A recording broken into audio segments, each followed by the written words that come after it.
Do you ever feel like your money's just disappearing? That no matter how much money you earn, you've never got enough by the end of the month? Well, you're not alone.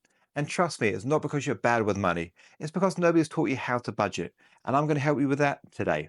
I'm going to show you exactly how to take control of your money, even if you're starting from scratch. But this video is not just for beginners. It's for those who are overwhelmed, the financially frustrated, and those who have tried and failed to budget. Today, I think I've got just the steps for you. So let's get straight into it.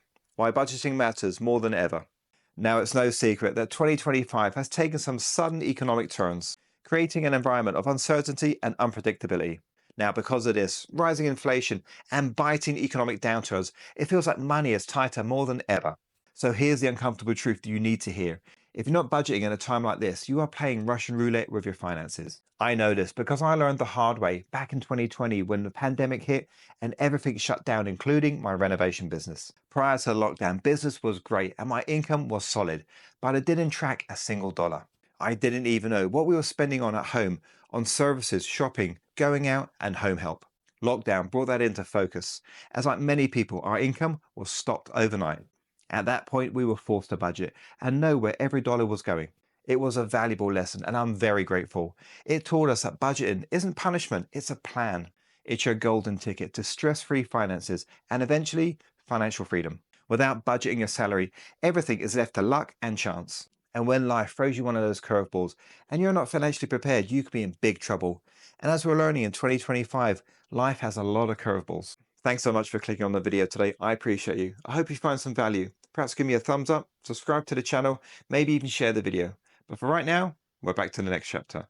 Step 1, budget reset. So let's reset and start fresh today. However you've done things in previous months or not done, we're going to draw a line under it and start fresh today. We can move forward with a plan and a renewed desire to do better. And if, like me, you're wondering whether or not you're ready to do better, think about all the times in the past when you've been financially stressed and know that you don't want to feel like that ever again. When I reflected on those past times, I knew I needed to do better because I didn't want to feel like that anymore. So step 1, review your spending last month and go over these questions. Now, as a side note, I like to take notes as I go, so I have a list of answers or actions at the end of it. So the questions we need to ask ourselves is, what did I spend the most on? What were the surprise spends? And did I save anything? Also, if you did save, was it a goal or was it just luck? Now, to help with these 3 questions, I usually print off my bank account and my credit card statements. Printing them off as a hard copy allows me to take notes and do some cross-checking. Now, when I first did this, I felt a little bit awkward going over my statements and seeing what I was spending all my money on. I gotta be honest, it wasn't pretty.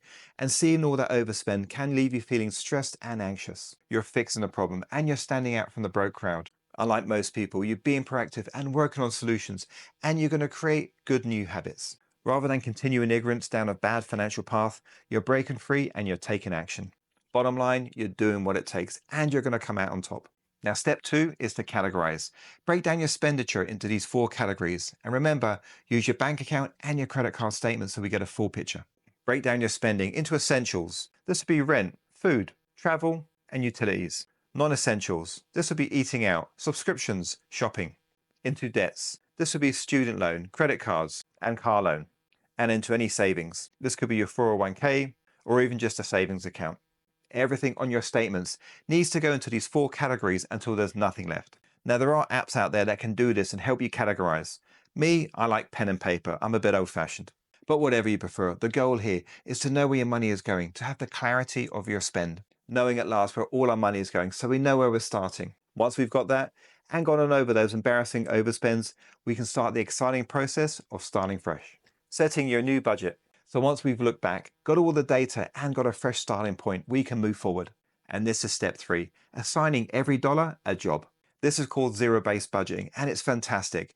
It's perfect for beginners and for those who are carrying a lot of debt.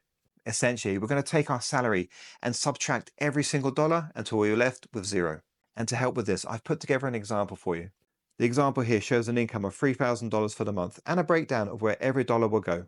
Now, some of these dollars are essential and some are not. But the golden rule here, if you don't assign it, it will disappear. Now, when I first read that, I wondered where the dollar's going to disappear to. And the answer is the place where all your dollars go when you run out of money. It's that impulse buy, the takeout, the night out, the unexpected expense, the shopping trip, and so on. And not all of them are small sums. Most will grow into significant sums. takeout just 2 or 3 times a month can grow to $2,000 expenditure every year. And that is just one example, just the occasional takeout. So every dollar needs to be assigned for this to work. Doing it that way will force you to focus your budget and focus your spending. This is a great new financial habit and a big step in the right direction. This is the change that we need. Finding these lost dollars should motivate you to reassign them and max out your monthly budget for the benefit of you and the family. This part of the plan is really crucial, so spend some time and assign those dollars and really set yourself up for success. Sticking to the plan. The first time I did my budget, just a few years ago, it was a slog, but I got through it. And what I realized now was that was the easy part and the harder part was to come. The real work is sticking to your budget and not being distracted and spending your money. And as we know on previous experience, overspending is so easy to do. So how do we stick to the budget and what help do we get? Well, here's my 3 top tips to not only keep to the budget, but ace it and feel empowered by it. Tip 1, check in once a week. Tip number 1, check in on your budget every single week. Don't wait until the end of the month. If you wait till the end of the month and something's gone wrong, it's far too late to try and recover. Sit down with a coffee or a tea once a week for 15 minutes and go over your budget. Doing that will allow you to identify any potential problems and, more importantly, address them before you run out of time. Now, this tip was really helpful for me, but the next one was a game changer. Tip number 2, use cash envelopes. Now, if you're prone to overspending like I used to be, then do yourself a favor and physically separate the cash into envelopes. This will completely eliminate the ease of tapping your card. And once those dollars have gone from the envelope to where they need to be, you can't spend an empty envelope. And believe me, I've tried. Tip number 3, automate everything. Take out all the work and set up all the deposits and transfers from your checking account. By automating your payments for your rent, your utility bills, and your savings, it will be one less thing to think about and do. And of course, as your money goes out of your account, your balance doesn't make you feel rich and tempt you to go shopping. From my experience, the less you have to rely on willpower, the better. You see, what I discovered is discipline doesn't happen by accident, it happens by design. And we've got a great design here to move forward. Each small part of the design, if we follow it, will work together and guarantee you success. Lucky for us, we don't need to be perfect. We just need to find some consistency. A mindset shift from scarcity to strategy.